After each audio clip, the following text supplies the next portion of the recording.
What's up, everybody? I hope everyone had a good week, and welcome back to your weekly COVID-19 news update.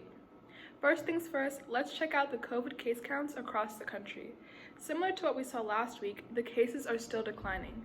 Discussed in this week's New York Times article, COVID-19 cases have dropped by 57% since the peak we saw early fall, and the good news doesn't stop there.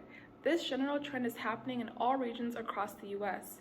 But as always, vaccines are the best tool to stay protected. So if you haven't received your vaccine, just do it and let's keep that downward trend going.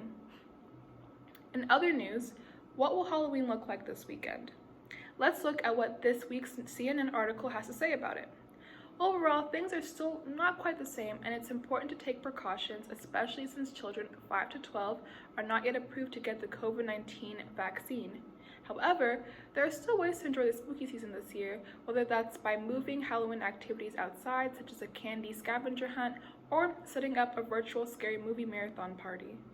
All in all, it's best to avoid crowded spaces, especially indoors. And if you can't do that, make sure to mask up. Lastly, I have an update from the Project Finish Line Community Vaccine Roadshow. We are actually more than halfway through meeting all the clinics, and every time we see individuals across all local areas coming in to get their first COVID-19 dose. We are inspired to see all the amazing work within the communities, and a big shout out to the clinics getting us closer to the COVID-19 finish line. Stay tuned for stories from the Roadshow, and see you next week for your weekly COVID-19 news update.